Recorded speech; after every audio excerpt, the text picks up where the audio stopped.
Hello, ladies and gentlemen, and welcome back to We Are Free TV, the channel of the people, by the people, for the people, where we interview people from around the world on different subjects, from spirituality to channeling, aliens, crop circles, science, quantum physics, fifth dimension, the raising of the frequency, energies, crystals, all kind of subjects that are kind of not exactly mainstream, and you won't be hearing any of that on the mainstream channels, and any other subject basically that is to do with bettering humanity and bringing about heaven on earth, God willing, soon. And I'd like to thank people who have donated. The details are up here if you wish to support us as well, so we could stay independent in the sense that we have our own server, our own traffic, our own infrastructure, and when we discuss subjects that are censorable by various platforms, we just upload it to our own server and don't risk it.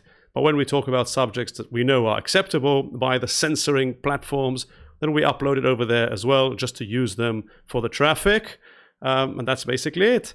So thank you very much. Also, please do share this interview wherever you possibly can, on your Facebook page, Twitter, Instagram, LinkedIn, WhatsApp, Telegram, etc.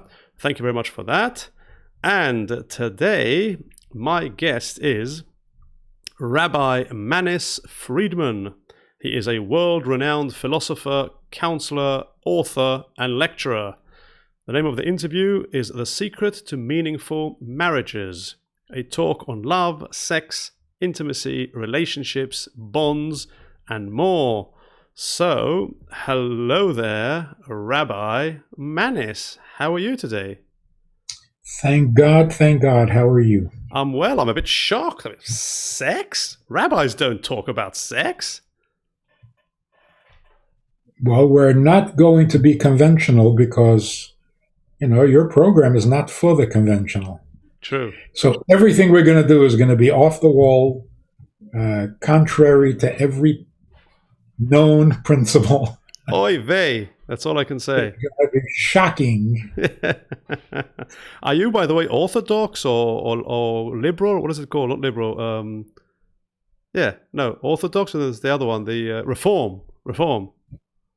I'm Reform. Ah, well, that's why then. I've seen rabbi women who are Reform, doing bar mitzvahs and things, and So I'm trying to reform the reform. Amazing. So I'm Chabad. Chabad. Yes. Ah, I didn't know Chabad were Reform. I thought they were like ultra Orthodox. Chabad is reforming the world. Oh, that's good to know. It's very good to know. So you where do you live? In New York, in Crown Heights, I would have thought. I'm in Crown Heights now. I live in Minnesota for the last 50 years. A Chabad shliach in Minnesota. Okay, and have you been to the rabbi's house? And did you read the Igrot Kodesh? Of course. Amazing.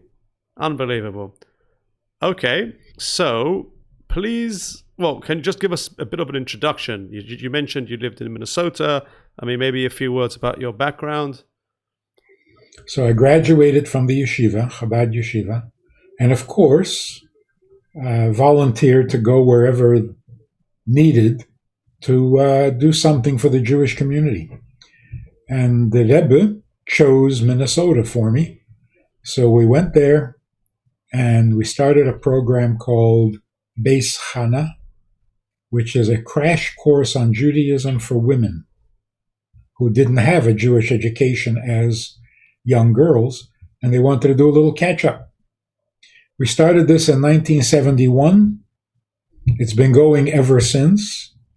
We've had probably 30,000 women from all over the world for a crash course of 2 weeks, a month, and still going strong. Okay. From all those conversations with women, guess what the most popular topic was? Family, cooking? Marriage, cooking, chess, knitting. Okay, so what was it? Family, as in love life and stuff like that, and couplehood. Yes. I see. Okay. So that's your background. And are you married? Do you have children and a wife? I am married and I have great grandchildren. Okay. I mean, great grandchildren. Yeah. So They're you're great, but they're also great grandchildren. I see. I see. And how many children do you have? 14 You must be so far. so rich. 14 kids, that's like 50 grand a month at least, just with food. See, if I had stopped to think of that, Okay. maybe it would have been different, but I didn't stop to think. So what does that mean? So that money doesn't grow on trees? I don't know where it comes from. I don't know where it comes from. Unbelievable. But thank God they are all shluchim in various cities all over the country, the states. And the grandchildren are shluchim. It's the biggest blessing in the world. Unbelievable. So what do you mainly teach then? Hasidic philosophy Yes. in modern terms. What is that? What's Hasidic philosophy in a nutshell? It's an approach to Judaism, to serving God properly, enthusiastically, promoting the welfare of the Jewish people and the world. And it's been really incredibly exciting and contagious. Mm-hmm. The women who come, even for as short as a week, come away changed. But Come- so you only teach women? Yes, Oh, lucky you. And your wife's okay with it? I'm no fool. Yeah. And your wife's fine with it? She never gave you Yes. any shtick? Nope, all the family is behind me all the way. I see. So, I mean, I did meet a few, ultra-Orthodox Jewish ladies in the past, and I was quite shocked by the idea that nobody talks to them about not obviously not about sex, but nothing like that. Like, they don't even see their parents naked. They don't know anything. They don't even know anything about like a man's penis or the basic stuff. They have no idea. It's like, wow, where have you been living? I mean, is it? Do you think it's the right way to do this to keep them in the dark till they're like 25, and then one day they have to meet their husband and they're shocked because he hasn't got a clue what he's doing as well. And God, do I not envy those poor women? On their first night with an inexperienced man. Actually, it could be really exciting, and they grow together and discover together. But those days are gone. You're not going to find women or men who don't know the facts of life, even though their family tried to protect them from it. Okay. So what are you There's saying? no- That they find out themselves, like on the internet? They find out themselves and from all the wrong sources. Uh-huh. So what do you teach? So let's say that a woman that has kind of average experience, she's like 22, and she comes to you, what do you teach her? Well, the average 22-year-old woman today has had a lot of experience, is very savvy, and is fed up With what? and disappointed with the social life, with the intimate life that people live. It's not working. It's notoriously not working. It needs to be rediscovered, reinvented, and it turns out that going back to the original plan is the most exciting and the most revolutionary thing we can do. And what's the original plan? The original plan is intimacy, becoming one. See, in the 60s, the world, at least the Western world, all decided that sex had become too serious, too heavy, too guilt-ridden, and we got to lighten it up. So we all agreed that we should have free love, free of commitment, free of emotional attachment, free of intimacy. It became a performance. It became a recreational activity. And it's not working. I couldn't agree more. Totally It agree took with the you. soul out of us. Yeah. And people are now, I think there's a crisis. People are now suffering terribly from a lack of intimacy. Nothing is intimate. Nothing. And without intimacy, we're missing a piece of life. Intimacy is a necessary, indispensable human need. Sex is not. Yeah. You can live without sex. You can't live without intimacy. Yeah. So overrated, sex, and this porn, porn stuff, pornography and all that stuff, just killing it all, Yes. People are Yes. addicted. What do you think of that? There's a statistic that shows that the average couple, married or just living together, they are intimate or they have sex maybe once a month. There's no interest. We're jaded. Mm-hmm. So maybe you could describe the ideal situation. I mean, a healthy couple that have been to your courses and have practiced for a while. How do they? What do they practice in terms of frequency of their sex life and how they do it and why they do it? Well, the first thing is, first shocker, marrying for love has turned out to be a huge mistake. Mm-hmm. If you love each other, then leave it. Don't get married. Because you're marrying for love and you already have the love. So what are you getting married for? It becomes redundant. It becomes absurd, by the way. You're marrying because you want to share your love, but you are sharing your love. So what's the marriage going to do? It's going to add a commitment. What does that mean? That you're going to stay together even if you don't love each other? No way. The only reason you're together is for the love. So what are you committing to? You're committing to staying together as long as you love each other?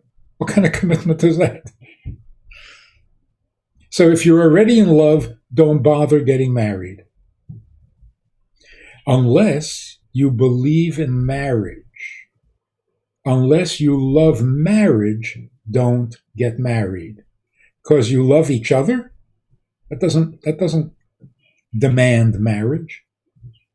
It's like, oh, we love each other, so we have to live in Cleveland. It's absurd. We love each other, so we have to get married? Doesn't make any sense to anybody. You want to get married before you love anybody because you believe in marriage. And what is marriage? Merging, becoming one with another human being who is not you. So you marry someone who is as different from you as possible, like a woman. A man marries a woman because they are so different. And the objective is to become one. What's that? How do you become? What's becoming one? How does that look like? How do you become one? You remove anything that can come between you. Nothing comes between you. It's just the two of you. Here's the shock. Love comes between you. Love separates you. It doesn't bond you. Because my love is my experience. Your love is your experience. We happen to love each other. That's nice, but we're each doing our own thing. In fact, it sounds a little funny, but it's true. A man says to his wife, I love you. What does she say? I love you too. I love you. See? He gets to say one sentence about himself. She changes the subject to herself. You love me, that's nice, but I love you. See? Mm-hmm. So we're not bonding. So if he was to say, I love us, and she would say, I love us too.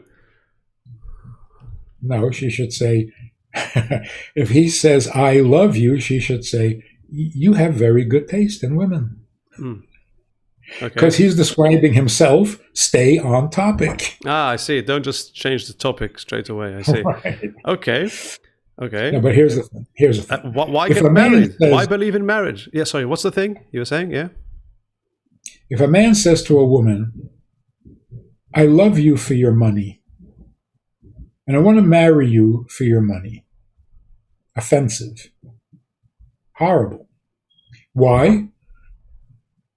Because it is only slightly disguised demand for money.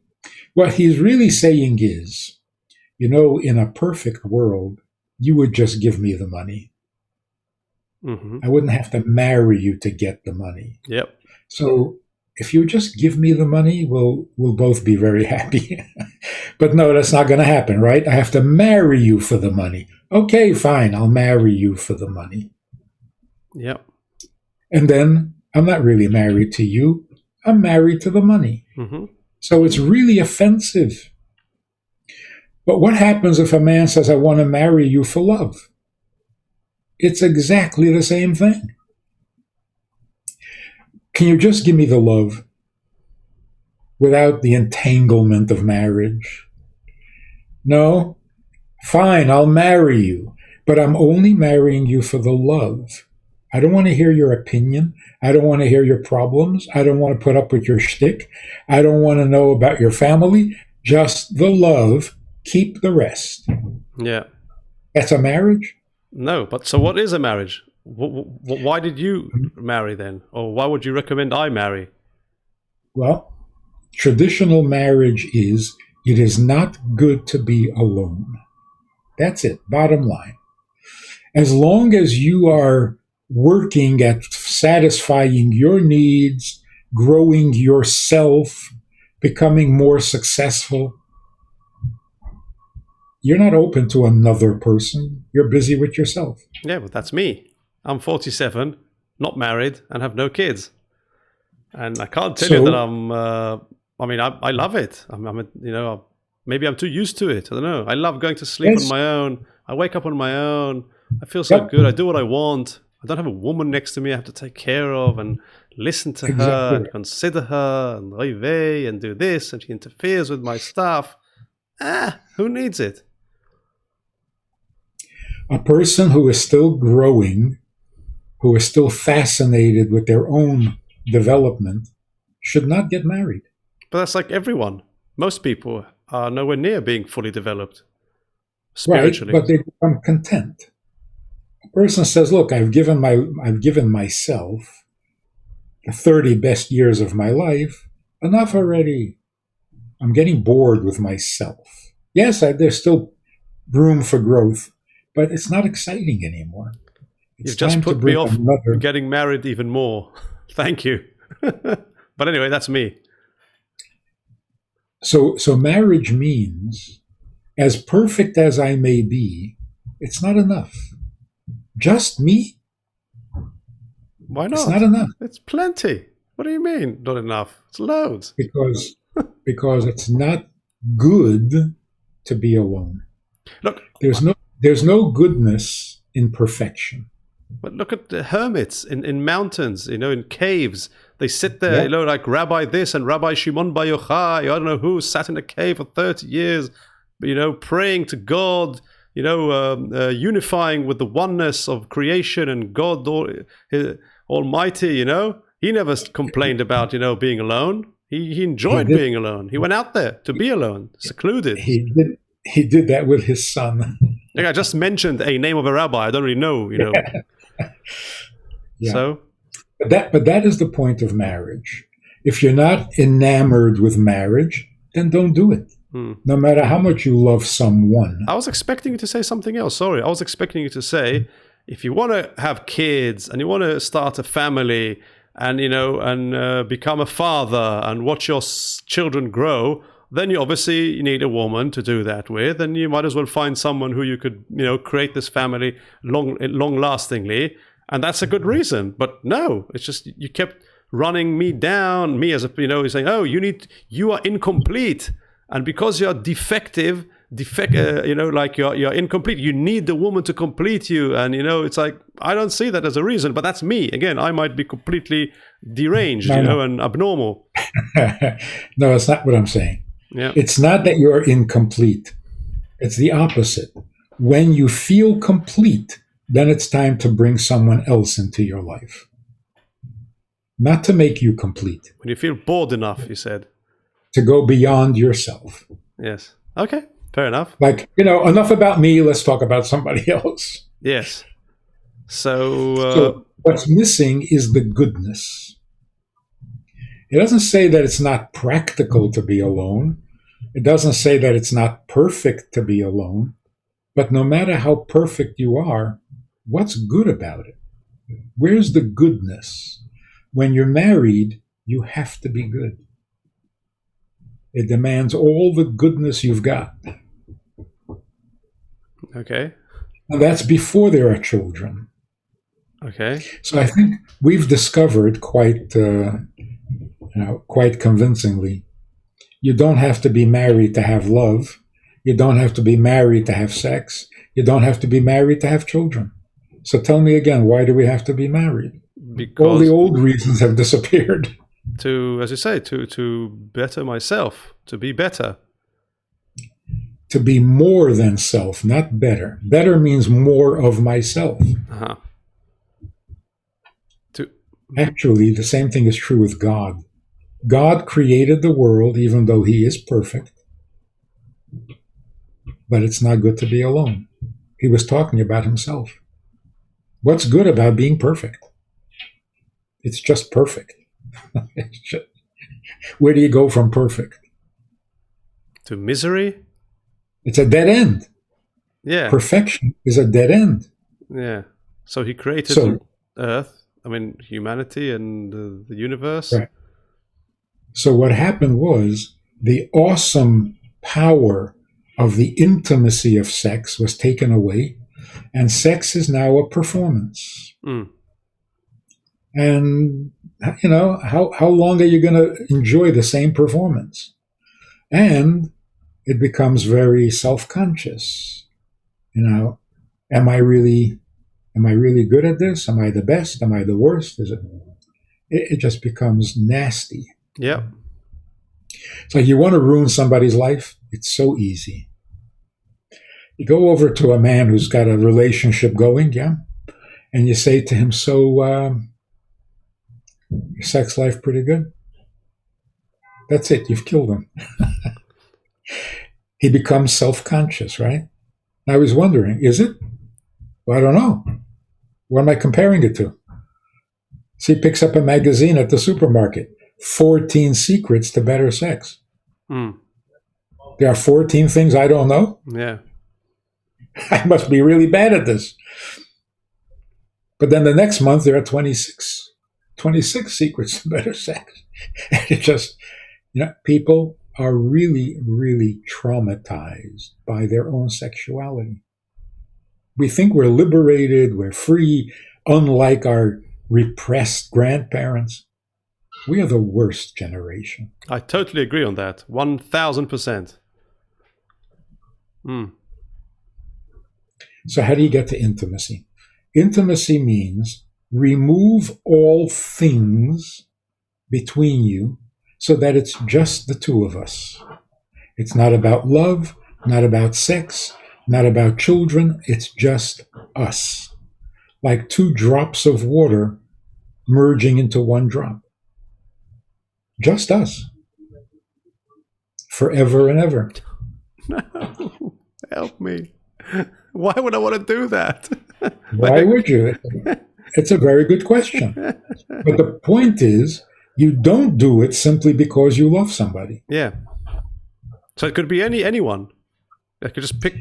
That's why the shidduch is good, because they just stick you with any old woman and live with it. Doesn't really matter. It's not like you need to love her or anything. Yeah, it used to work. It used to work. Mm. And for some strange reason, back then, the marriages lasted. Yeah. And now we're getting married out of love, and it's not lasting. Yeah. So here's the strange thing. What's ruining marriages all over the world is love and sex. Yep. Because they have become things. Okay. It's not about us. It's not about her. It's about something. So, for example, a man says, I love everything about my wife. Nice? Yeah. Sounds good? Sounds, perfect. I said, do you love her? He says, I love everything about her. I said, do you love her? He says, I don't know what you mean. I said, if you take all things out of the picture, do you love her? He says, if you take all things out of the picture, what's left? That's the tragedy. You look at your wife as a lot of things I like. Yeah, it's like a shopping list. Looks. Yeah, I like her looks. I like her humor. I like her intelligence. I like her family. And I like her money. The only thing I don't like is her. And that's why married couples, even successful marriages, whatever success, people will admit they have no complaints about the marriage, but they feel alone in the world. It's terrible. Yeah. That feeling of alone, it weakens our immune system. It's terrible. Yeah. Are you in England? Sorry? Are you in England? No, I'm in Israel. Your accent is British? Yeah, I lived in England for many years. In England, they opened a department in the Ministry of Health, dealing particularly, specially with loneliness. Yes. It's a health crisis. Yeah. I heard. Yeah. So the only solution to not being alone in the world is marriage. Being close with your parents doesn't do it. You are not one with your mother. You're not one with your father. At best, you're number 3. So how does it feel to be one with a woman? Heavenly. Heavenly. That's the only way to describe it, because by human nature, we'd rather be alone. Human nature thrives on being alone, the one and only. But heavenly nature demands that we be more than myself. So it's very sad that something so basic, so biological, like reproduction, has become a problem. We're so not natural. What happened to us? And how did this happen? How did we stray so far from our own nature? And we're supposed to be the smartest creatures on earth. Yeah. So animals don't have that problem, but we do. Yeah. So what do you mean when you say that relationship between husbands and wives has become pornography? It's become objectified. I don't look at my wife as a person. I look at her as some appealing and useful things. And the more things, the better. But that keeps us apart. Well, I'll give an example. A husband is out of town. The wife misses him. Ask the wife, what do you miss? She says, I miss my husband. What do you miss about him?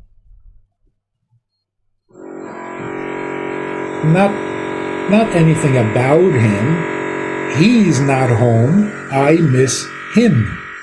Yeah. So there is a him. I'm sure you can hear the drilling in the background. I was hoping it's going to stop. Is that like a normal thing? No. The city came around and is doing something out there. I don't know. Hopefully it will stop. Yep. Okay. So, sorry about that. But this is New York. Sorry? This is New York. Yeah, New York. Jew York. So what do you mean when you say the two things are killing marriage? Love and sex. You said that. And why there is no partial intimacy? What's that? Well, partial intimacy doesn't even exist anymore because we have none at all. But there was a time when sex was awesome and scary and profound. And the experts on social engineering approved of partial intimacy as long as you don't go too far. So teenagers are allowed to date and they're allowed to be physical, just don't get pregnant. It can't work. You can't be partially intimate because you frustrate yourself. So the belief in a platonic relationship, that's so unnatural. It's torture. So they gave up on that one and they just quit all intimacy and went for the pornography. Like, for example, husband and wife should never be intimate with the lights on, only in the dark, so that you cannot see each other. Nothing, no sound, no music, no drilling. See how distracting that is? Yeah. So to be intimate, you have to be without sound and without sight. Okay. Why? Then you can focus on who you're with, not something about her.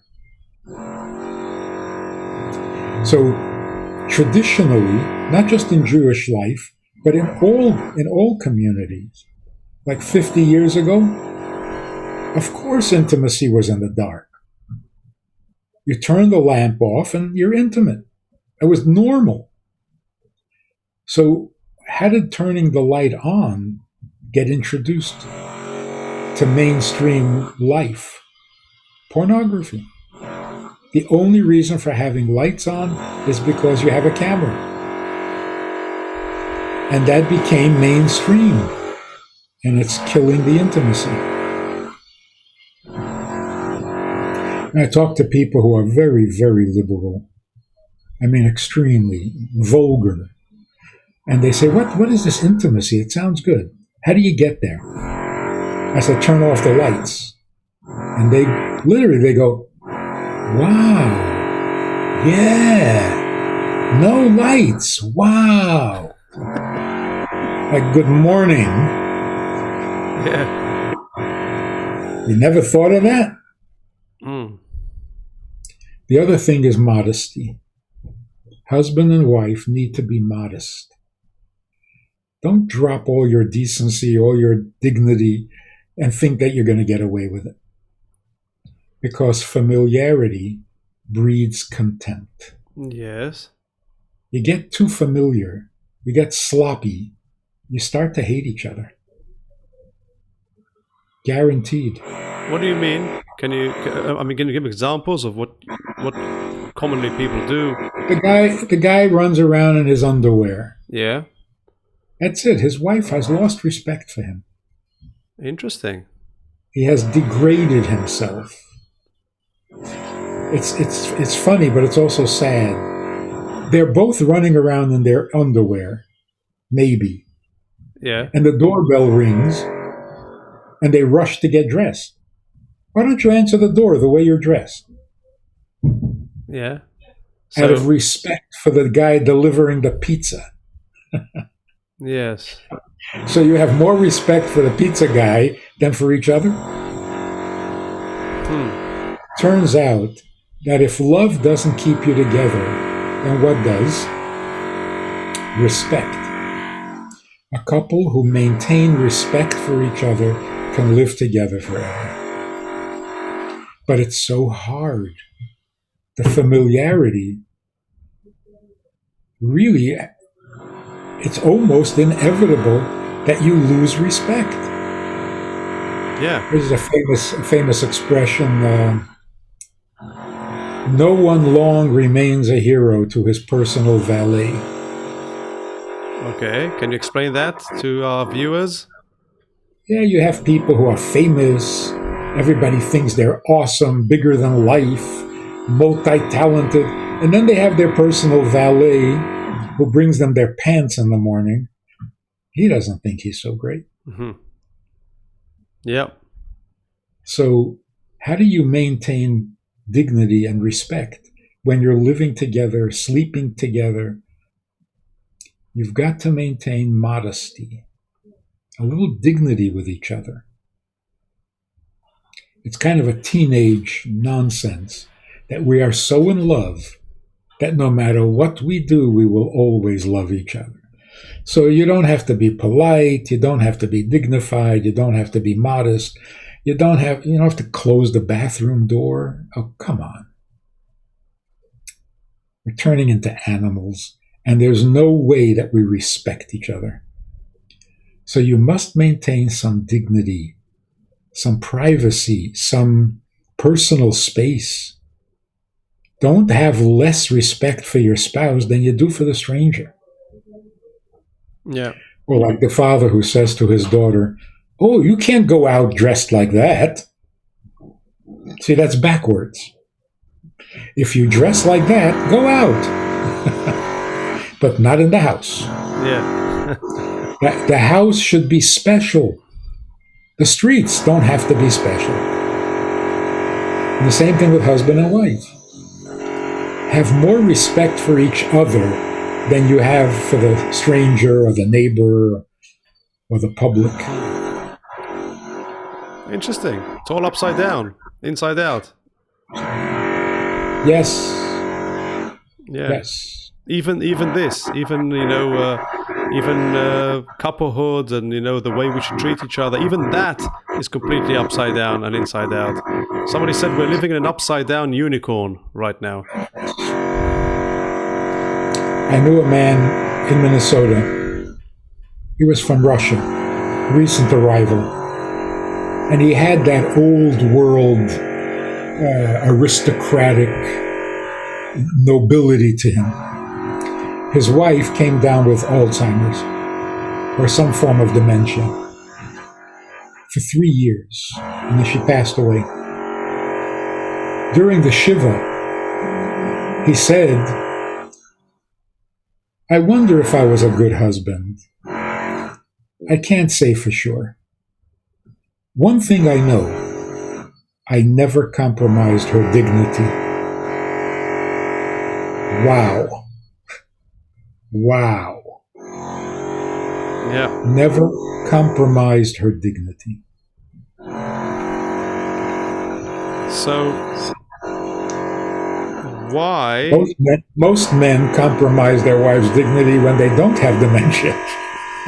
Yeah. Let alone when they do. So tell me, why is the saying "I love you" lost all its meaning in your eyes?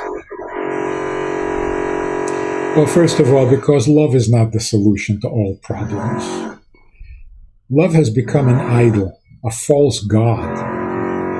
The belief is that if you have enough love, everything will be good. It's Hollywood. Love will keep us together. All you really need is love. And same thing with children. If your children are unhappy or they're acting out or they're violent, and it's because you don't love them enough. Oh, but I do. Well, you have to love them more. It's a false god.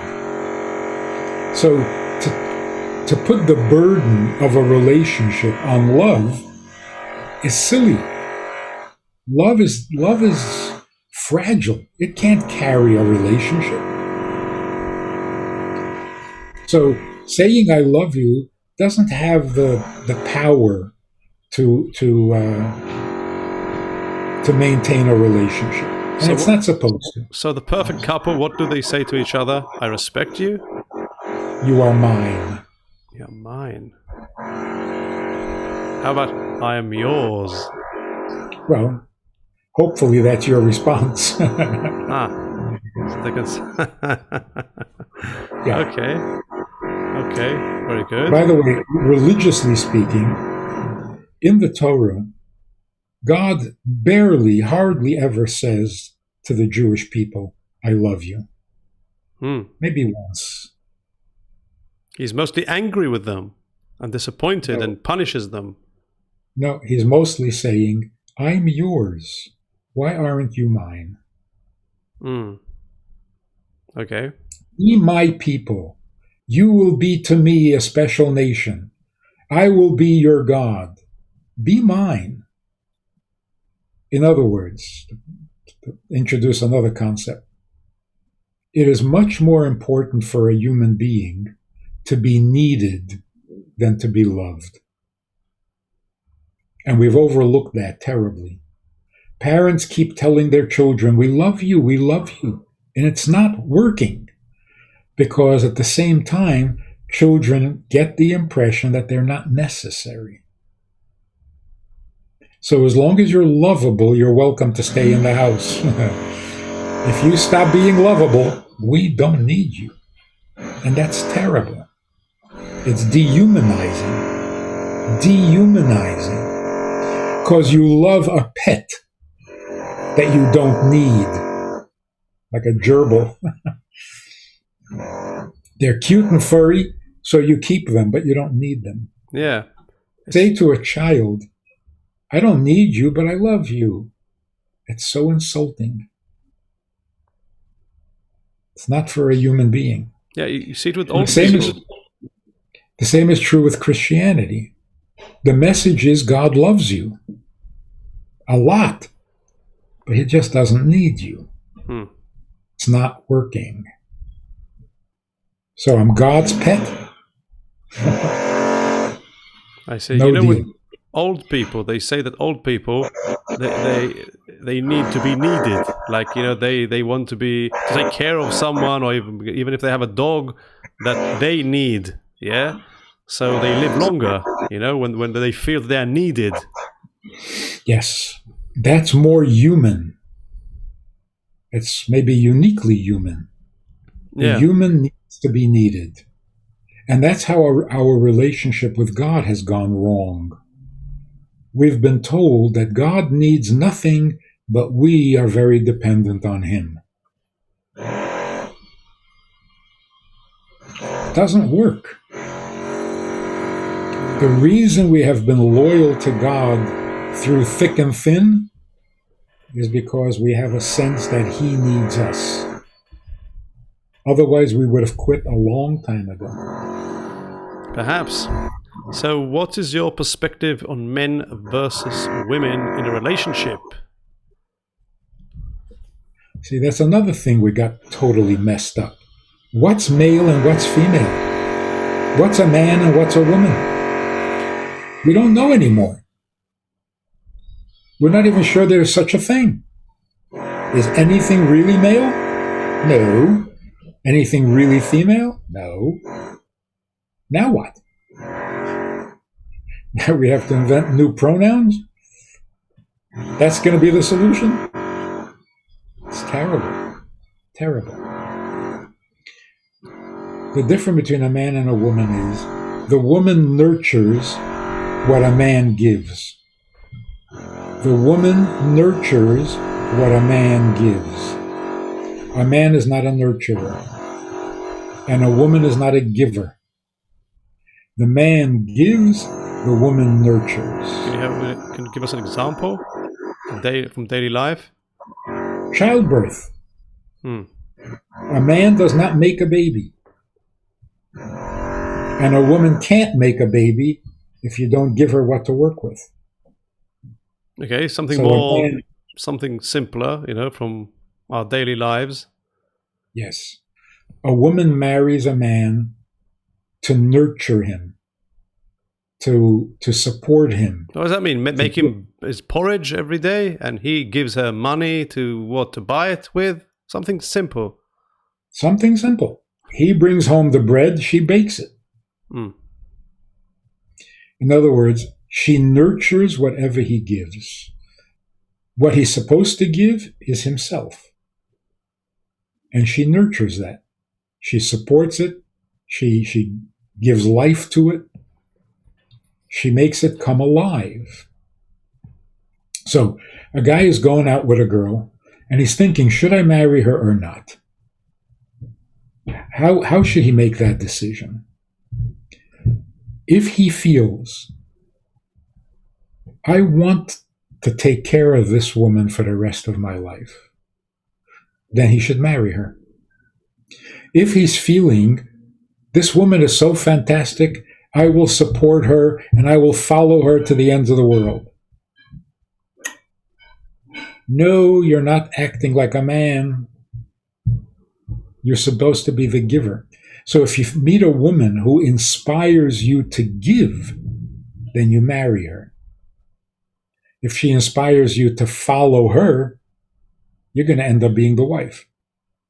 And she doesn't want a wife. She wants a husband. Yeah. A woman is going out with a guy, and she loves him because he's so sweet and so gentle and so kind. Don't marry him. Adopt him. You want to nurture, not nurse. You don't want to be his nurse. You don't want to be his mother. So the woman should feel, this guy, I would join him and follow him in whatever it is he wants in life. I will be his helpmate. In other words, the man brings out the woman in her, and she brings out the man in him. That doesn't happen with just two good people. Yeah. Or two beautiful people. It's chemistry. Well, this now slightly contradicts what you said earlier. Earlier you said that the shidduch used to work, when they just picked a woman and randomly, married her to a man, and it worked. Well, what if there was no chemistry and all that, and he was fundamentally different to her and couldn't be the giver? So here's the magic. Back in those days, men were men and women were women. You bring a man and a woman together, the chemistry is there. Today, you can't assume that. I see. Wow. It's like, the law of yichud, that a man and a woman should not be alone in a room together unless they're married. Mm-hmm. People say, I don't see a problem with that. I'm alone with women all the time.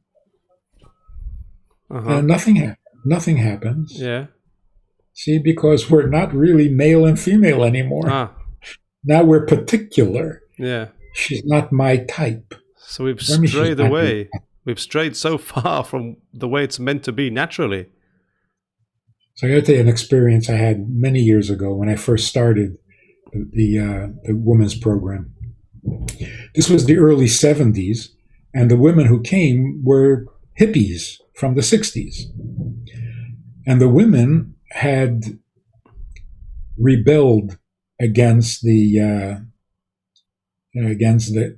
standards of what women were expected to look like, and they were anti-establishment.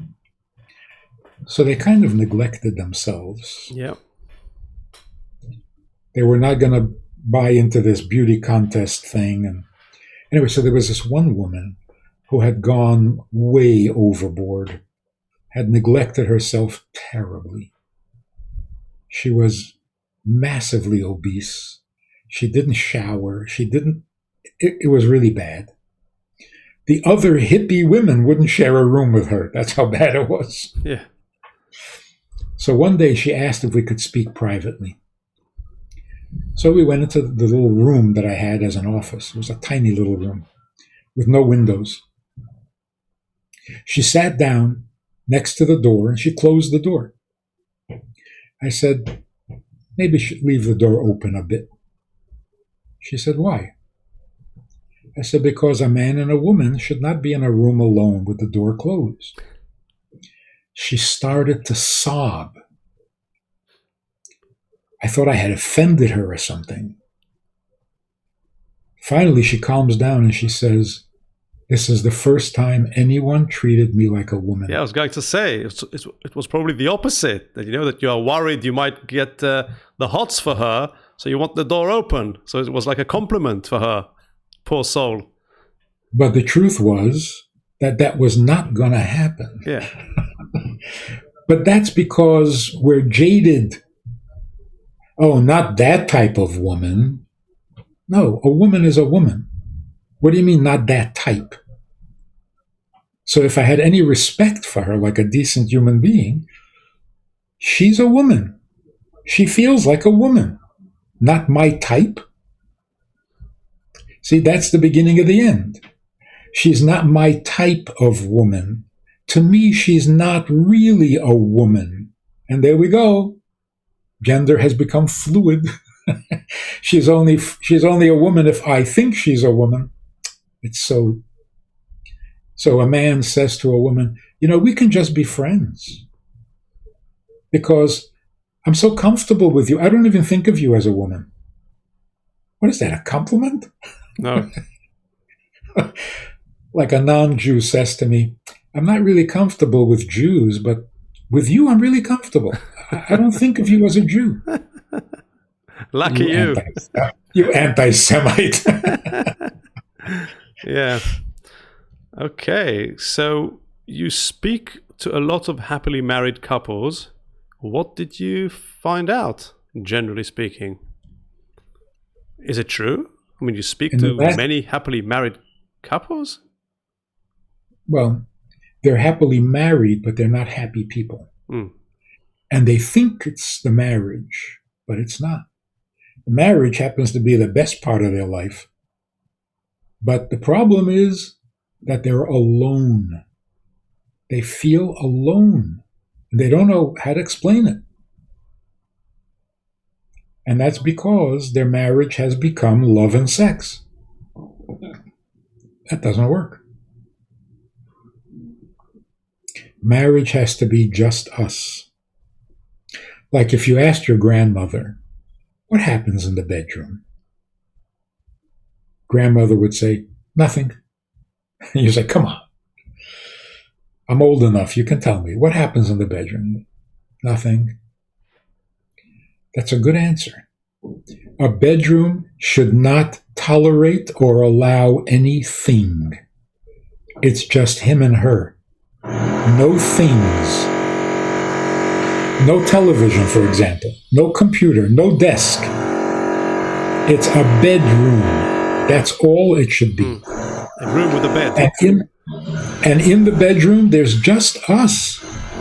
No thing. And here's how it becomes very, very clear. A couple are physical. And afterwards, he says to her, how was it? How was it? How was it? From 1 to 10. That is so impersonal. Yeah. It? Who's it? Yeah. There was just us. So why'd you bring an it into the bedroom? Mm-hmm. A bedroom is a no-thing zone. Just us. I'm not a thing. You're not a thing. Where did the it come from? And secondly, you have to ask, weren't you there? You're asking how it was? So what does that show? That you were someplace else and I was someplace else, and one doesn't know what happened with the other because we were not bonding. It actually separated us. Have you heard of Tantra? Tantra. Have you heard of that? Tantric sex? Yeah. It's horrible. It is so self-centered, Okay. so focused on your own sensations and feelings. So here's a difference. Yeah. Whether we like it or not, the nature of sex is that it reduces you. It diminishes you. Always. You lose a little respect for yourself. You lose a little respect for the person you're with. It's inevitable. But worth it. Intimacy, on the other hand, is so noble that after you've been intimate, you feel more innocent than before. Because you're tapping into something so innocent. Your most innocent self, at least for the moment. So it actually ennobles you. It doesn't diminish you in any way. Sex diminishes. It's like a couple who've had good sex, but then they have a falling out. They don't like each other, and they hate each other, and they look down at each other for the fact that you were willing to have sex. Now she's a slut. Wait a minute. Wait a minute. We were having beautiful sex. We were making love. And now you're calling me a slut? It's almost inevitable. And by the way, making love, there is no expression so vile.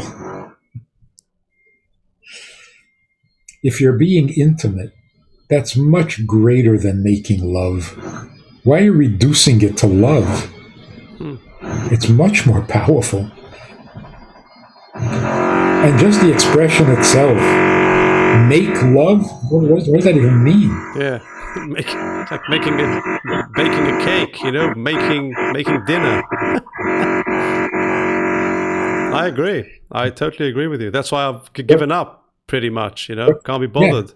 I've given up on myself because I don't trust myself anymore because I was twistedly brought up, with all these twisted concepts, and I had to de-twist myself and to re-engineer myself and my whole attitude to sex. And now there's just, there's not many people that understand what I'm talking about, and I totally believe in intimacy. Ejaculation. It's all, men just want to ejaculate. They want to get there. That's the prime goal. I need to get that, and you need to give it to me. And the woman, come on, man. It's like we're not 16 anymore. Even then, And the woman, same. Exactly. It's like giving each other the orgasm. Screw the orgasm. What about intimacy? No pun intended, right? Funny, I screwed the orgasm. But you're right. You're right. If you happen to have an orgasm, great, but it's not the end all be all. You know what I mean? Absolutely true. I think that has ruined intimacy, ruined sex. Yeah. So going back to the old-fashioned way, even aside from keeping the lights off and no music and no sounds and no television playing, having separate beds. Think about this for a minute. I love it. Sleeping in the same bed night after night and not being intimate is so insulting. You become so jaded. Yeah. You're sleeping next to your wife and all you want to do is sleep? And then one day when you decide, now we're going to have sex in the same bed that we just slept and snored, and moved and all that and farted next to each other. It's so much more romantic. I would go even further, have separate rooms. I mean, maybe not all the time, but, at least some of the time, have your own room. What's wrong with that? No, it's very romantic. Yeah. And then you meet specially for sex. It's like a special occasion. Have a room for sex. Knock on her door. Yeah. Show a little interest. Yeah. Don't just roll over. Absolutely. So sleeping in the same bed has also deadened our senses. Yep. By the way, another Jewish concept. Why is it that it's not proper to pray next to your wife? I understand not praying next to other women. You don't want to be distracted. I know why. Because she'll be jealous because you love God, and she will see how much you're making love with God, She can't have that. And from God's perspective, you're right. God isn't saying, don't sit next to your wife when you're talking to me because you'll be distracted from me. No. God is saying the opposite. If you're sitting next to your wife, why are you talking to me? It's not nice. Towards her. So God invented marriage. He's not jealous of your marriage. It was his idea. Yeah. So it's the opposite. If you're sitting next to your wife, what are you praying? You're sleeping next to your wife and all you want to do is sleep? That's not nice. Yeah. Yeah. Clear. You become really callous, jaded. You're killing your natural instincts. So that's why the Torah says, keep men and women separate, so that when they get together, it's an occasion. Yeah, like at the beginning, when you meet a girl and you're a woman and you date her, then you still live in separate houses and you have to make arrangements to meet when it's convenient, and you're looking forward to seeing her on that date, and then the date comes and you come over and you're all excited because of the distance. Because you haven't gotten jaded yet. Exactly. And then you figure, this is so good, let's move in together. Yeah, let's kill it. And then you've killed it. Yeah. So and it's true. maybe once a month. So true. So what do we miss when the other one is absent? Why is it a paradox? Oh, that's what we just said, isn't it? We miss the other. Young people say, how do I know when I'm ready to get married? I say, when you wake up in the morning and you look in the mirror, are you fascinated by what you see? If you are, don't get married. But if you look in the mirror in the morning and it's like, oh no, not you again, time to get married. Really? Bring a new face into the picture because you've seen enough of yourself. Oh my God. Maybe I'm just not marriage material, I love what you say. I agree with so many things, and I know what you say. I totally know this, So, but perhaps these days, it's so twisted that it's just almost. I need to be a frum Jew, a Chabadnik, in order to find a woman I could actually do this stuff with, and not even with her. That's why you exist, because you teach religious women, don't you? Or is it also secular? Well, you have one of two choices. Either become a Chabad Chassid or go back to being 18. Okay, I'll be seeing you in Crown It's so Heights. much easier. So much easier when you're 18. Why? Because you're all idealistic and you're full of energy and you can devote your whole life to a woman, to a family. It gets harder with age. Okay. Much harder. I thought when you're young, it's like you just want to jump from one woman to the other, and you're full of energy, and you want to use this energy everywhere you possibly can. At least I was like that. That's Hollywood. Yeah.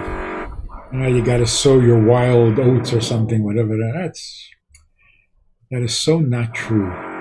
Teenagers are so idealistic if you let them be. They really are. They'll do anything for an ideal. And you're told as a teenager that the ideal is to be sexually attractive and successful. Yep. So they do it with all their heart and soul. But because they think it's an ideal. Yeah. Give them a better ideal and they'll be just as devoted to it. So what about the nothing zone in the bedroom? Can you tell me about that, please? The no thing zone. Uh-huh. Which you mentioned earlier. Bring no things into the bedroom.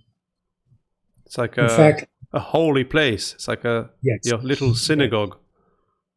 The way we were raised, you never went into your parents' bedroom, even when they weren't home.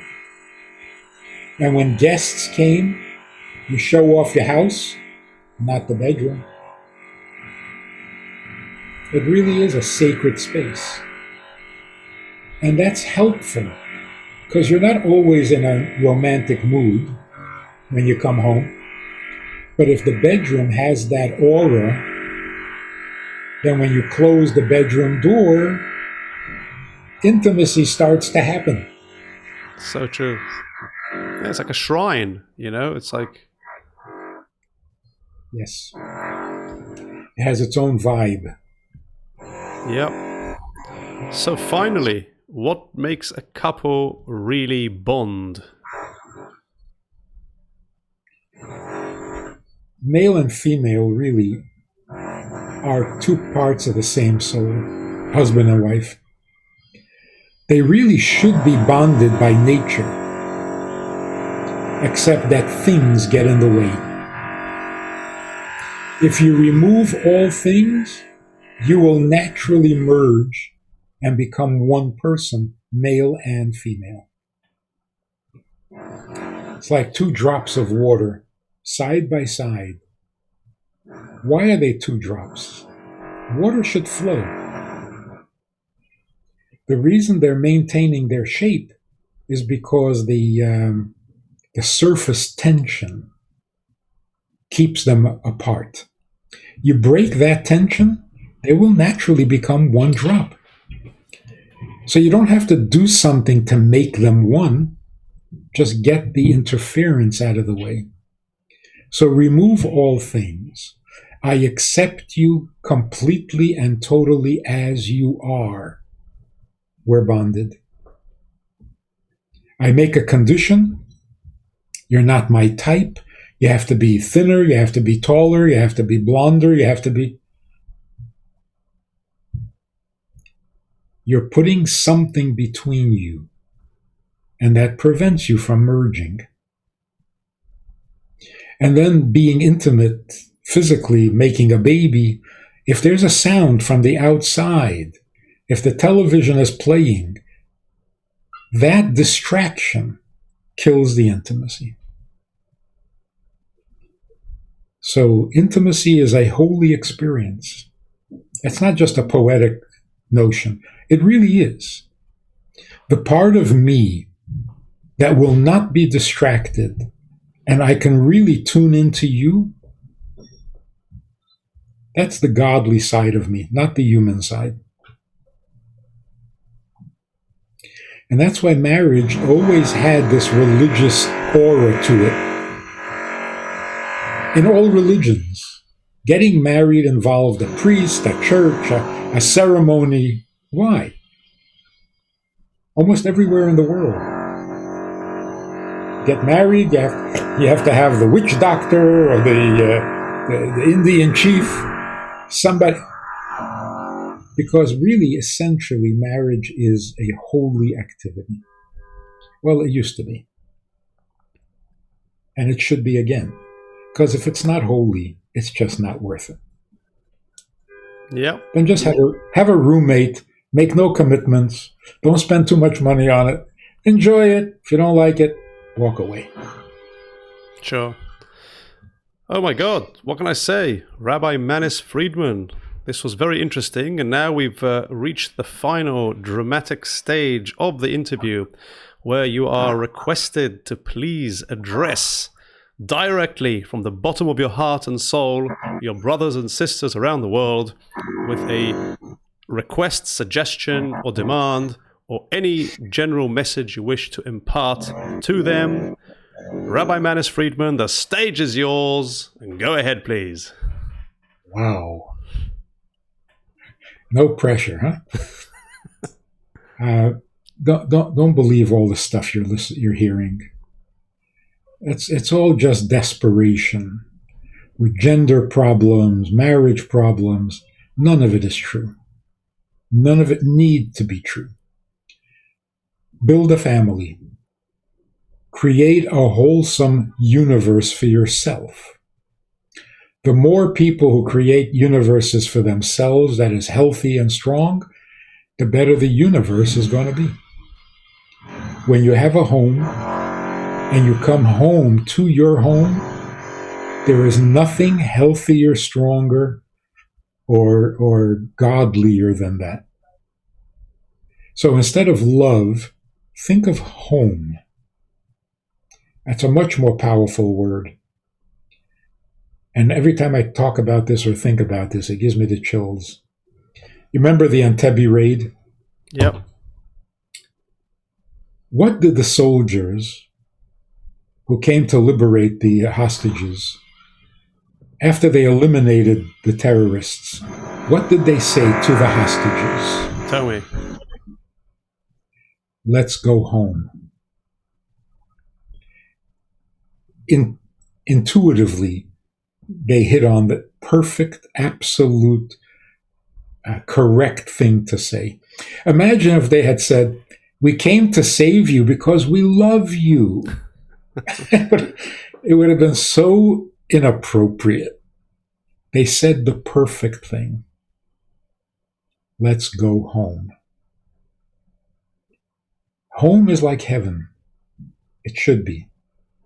And if you come home and you feel awkward or uncomfortable, that's hell. So you build a home, that's where you know you belong, no place else you'd rather be. What do you do at home? What you're supposed to do, there's nothing else you'd rather do. And who you're doing it with? Your spouse, the person you're meant to be with. Nobody else you want to be with. So if there's no one you'd rather be with, there's nothing you'd rather be doing, and there's no place you'd rather be, that feels like heaven. Enjoy it. What a lovely message from a rabbi directly. What can I say? I had such a lovely time talking to you. I could carry on talking to you for hours, but we have covered all the subjects thoroughly and properly. So all I could do now is just thank you and wish you luck with everything you do. Yeah, you were saying? It was just the tip of the iceberg. Well, we might do another one in the future if we have time. And next time there won't be that drilling. I'm really sorry about that. No problem. We did it anyway. You know, if somebody wants to listen to this, they will listen to it with the drilling. So thank you very much and good luck. Thank you. Cheers. And to our lovely audience, thank you for watching. I'm sure you enjoyed. Please go to our website, We Are Free TV, and join our mailing list. Also, please join our Telegram group, No Censorship TV, and I'll see you in the next interview. Thank you and goodbye.